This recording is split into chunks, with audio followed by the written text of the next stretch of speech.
It does feel kind of good to be back at Beacon again. Welcome to Beacon, Blake! Oh! Well, that happened. Are you okay, Blake?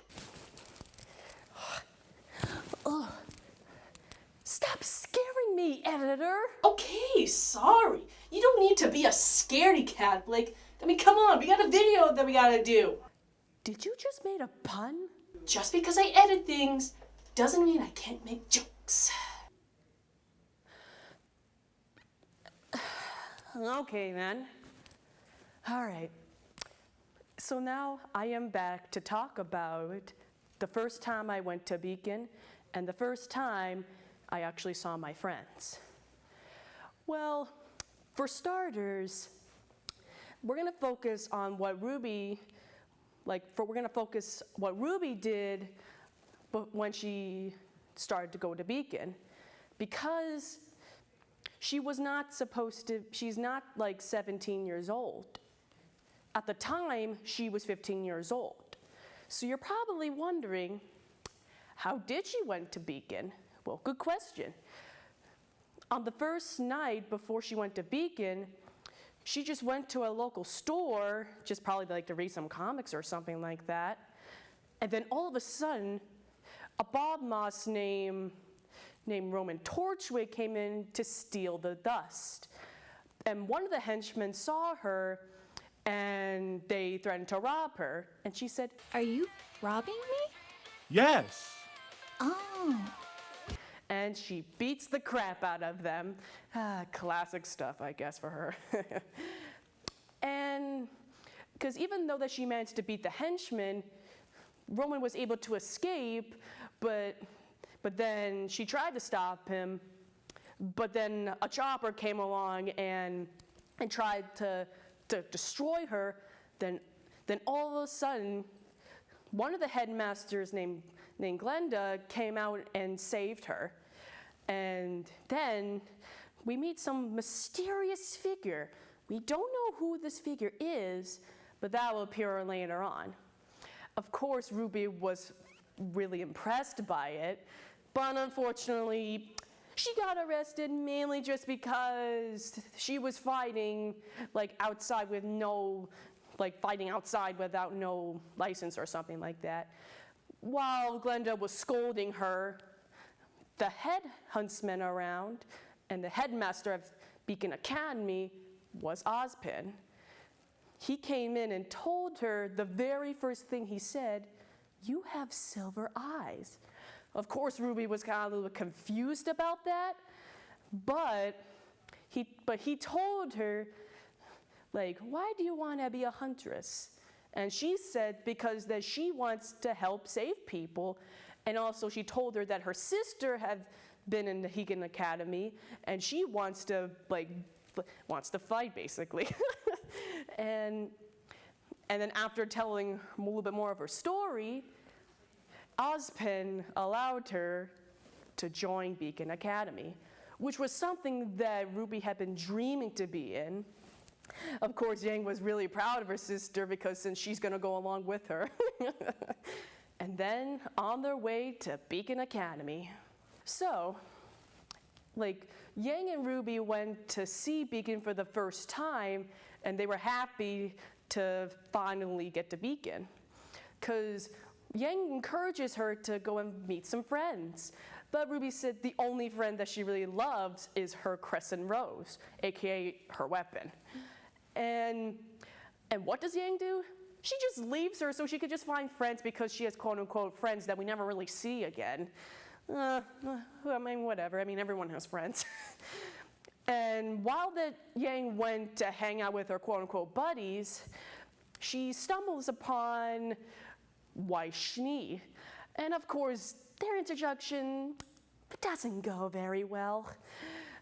Being the spoiled brat that she is and acting like a freaking Karen, that kind of makes me sick. But while that was happening, she was spewing dust onto her that led her to sneeze. Oh my God. Anyway, the container that was containing the dust was leaving to me, And that was how I met Ruby and Weiss, to give them back the dust. Well, because I told them what Weiss was, but also that she was, of course, a mean bunch. And of course, she didn't take too kindly to that, but I didn't care. I was like, whatever. And then after that, Ruby meets John Ark, AKA, we give him the nickname Vomit Boy because he was the person that was taking out vomit, like, on the ship. And then they had a little chat and stuff like that. And then we went to the headmaster and to make an announcement about what our next assignment would be on the next day. And then that's something, I guess. And then Ruby told Yang exactly what happened, only for Weiss to show up and also scold her again from earlier. Oh my God. Well, good thing I wasn't around for that part, I guess. And then after the announcement, everyone went to settle down and stuff, and it was like a big slumber party. But then after that, after they get settled in, Ruby and Yang found me, and she just told me that Ruby explained it to Yang that she met me and also never really got the chance to thank me or something like that. And FYI, that was the first Bumblebee moment that I ever have. And then Yang came up and introduced herself and Ruby, and because even though I was a little bit agitated at first, it was not until like Ruby told me about like she also likes reading the heroes from the books, and I did admire that. But unfortunately, at the time, I said, "Unfortunately, the real world isn't the same as a fairy tale." well, that'll be later on for me in the future. But at the time, I didn't really feel like it because after my breakup with Adam, yeah, I didn't really have a great time there. But then Ruby and Yang were kind of having a little spar and stuff like that. But I think it was that moment I saw something with Yang, basically like before they had a little spar. And then Weiss came up, and then they had a little argument, and we told them to quiet down and stuff. But what a night that was. And then after the night, we made it to our mission, that we have to retrieve some artifacts from around that area. And of course, there's some Grimm lying around and stuff like that. And we have to find a partner. And whoever that partner is will later become your teammate for the rest of the year. Or as specifically at the time, 4 years. And I'll just say like who got who. So Ruby got Weiss, I got Yang, John got Pyrrha, and Nora got Ren. Oh, I forgot to mention about the other 3 people of John's team. We got Pyrrha, Nora, and Ren. I should have mentioned it earlier, but since we don't really meet them until like quite literally before the mission, but I mean, hey, I always tend to forget, okay? And then after a little while, me and Yang found some chess pieces, and we chose a cute little pony. And we did have kind of a little bit of a bonding moment, even if at first we didn't get along. I mean, hey, love at first sight, I guess. But during me and Yang like going to get the chess piece and stuff like that, Ruby and Weiss did not have a great time together. I kind of figured that out.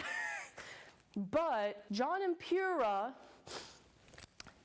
were trying to find like the artifacts, only to come across a Grimm scorpion. And then we heard the screams, and we knew that someone was in trouble. But I can see and hear very far that something is not right. you'll see how I was able to recognize that in a little bit. And then while Nora and Ren were also trying to find the artifacts, we all came together after Ruby and Weiss fell from the sky, and a lot of stuff were happening around that time. But the thing I will say that Ruby proves herself to be a confident leader, and of course Yang was so proud of that, and even I was able to see that. And together with Ruby, Weiss, me, Yang, John, Pyrrha, Nora, and Ren, we managed to defeat the Scorpion and also a bird Grimm. Yeah, that also came along after the fight with the Scorpion Part 1.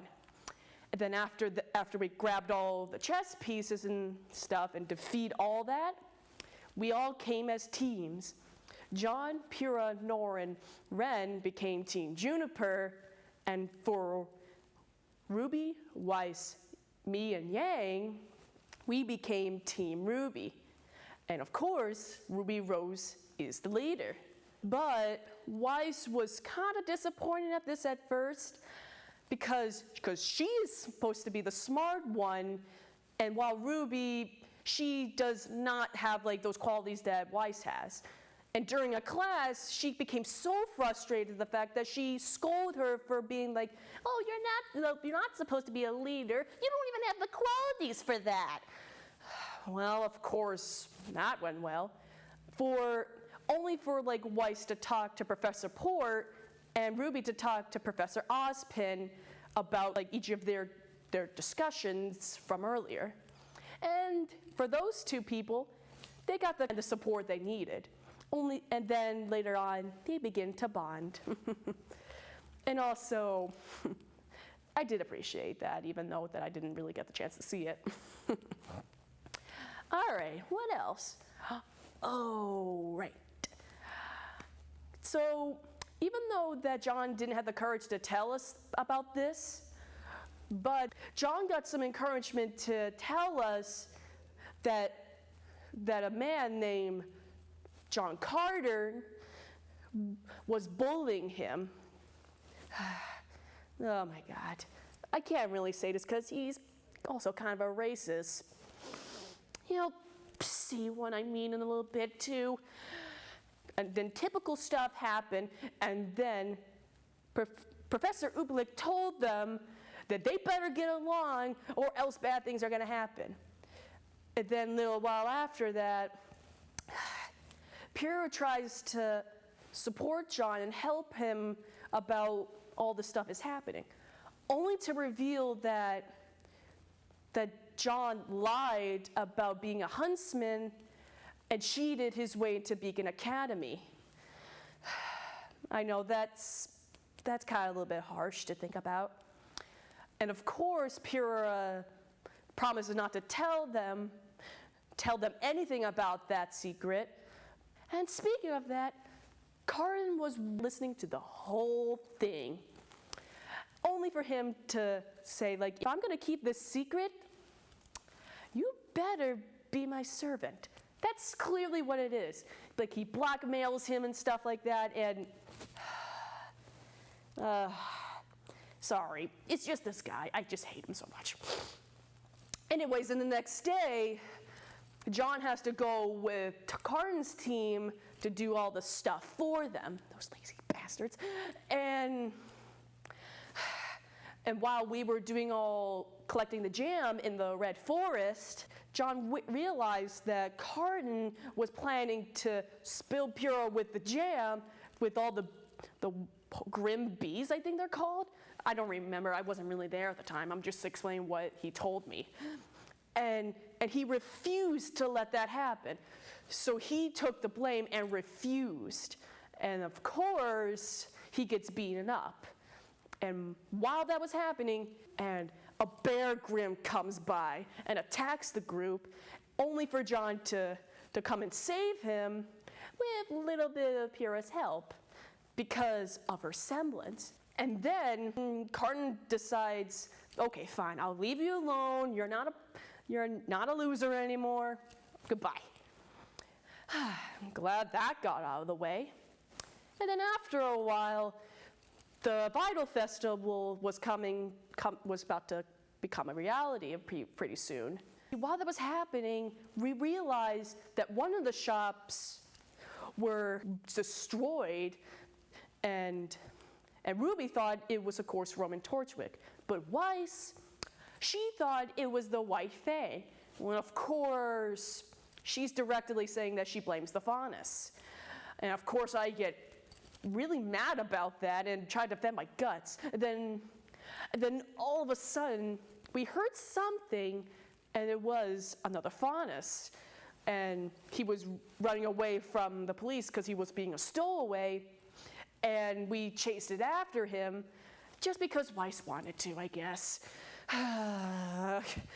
But anyways, but while we were chasing, Weiss accidentally bumps into a person, and the Faunus got away. And then we meet Penny. And at first we were weirded out, and then we tried to walk away, only for Ruby to say, "See you later, friend." And then she came back and asked Ruby if she was really her friend. And we didn't really want that at first, but then she said, "Sure, why not?" And then we're like, whatever. I mean, they're really good friends at first. And then after Penny moves on with her day, I guess, me and Weiss were having an argument about the prejudice of Faunuses. And then the argument kept going until the full night, until Weiss explains to her whole deal with the Faunus. Because there was an incident with the Faunuses and the Atlas that led to a destructive force that led to Weiss's father being really, really mad at that. And that moment, Weiss became more and more hatred of the Faunuses in her home way. And only for her to say, You want to know why I despise the White Thing? It's because they're a bunch of liars, thieves, and murderers. only for me to say, Well, maybe we were just tired of being pushed around. and of course, that really shocked everyone. And so, what did I do? Wait! Wait! Come back! And I revealed to myself outside that I was a faunus. I know I haven't said this earlier, but faunuses are a race that are half human, half animal. And then I approached the faunus that we were chasing earlier, who later will be named Sun. And I have been with him for the last 3 days, non-talking for quite some time. And then, after 3 days had passed, just like I said, I explained my whole backstory, that I really felt like I was born to be part of the White Fang. Because the faunuses and humans did make to agreement, but that didn't last. And then all that we did was create fear for the humans. And then we trained and we stole dust, all that stuff. And I was there protesting just because I just wanted equality. And as we see later for Adam, he has a different reason, which was later revealed for me. And then during this whole talk time, my friends were actually looking for me. And then they meet Penny, and she told them that I was a faunus. And they didn't believe me until she said because of the bow. And then that made them realize. She does like tuna a lot. Yep, the bow really paid off earlier. But, and then we were me and Sun were talking, and then we went to a back area, and we see that Ronan is working with the White Fang. And I realized something is not right. And then I came out and threatened them to stop this nonsense at once because I was also a faunus. I was kind of a little bit weirded out that they didn't realize it was me, but live and learn, I guess. And then then a chopper came by, and Ruby and Penny showed up, and Penny shows off her new skills, and also Sun shows off her awesome staff's nunchucks. I gotta admit, that is a pretty cool weapon. and after that, Ronan got away, and then the rest of Team RWBY came along, and I was a little bit nervous what Weiss would say.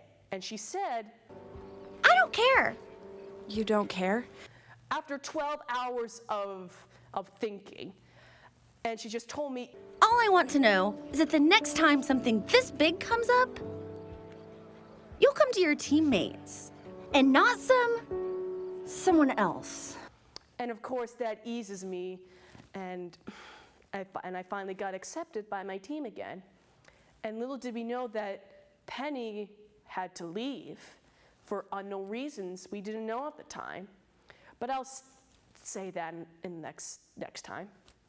And then we made it back home to Beacon and just spend the rest of the night there. Well, that was something, wasn't it? And that's how far I'll talk for now. There. Okay, I saved your room for you so you can do the next video. So you can just chill out, relax. Everything is all good. Wait, how did you give me a room? Don't question it, Blake. Just go, girl. Okay, fine, whatever. See you, editor and viewers, and I'll see you in the next video.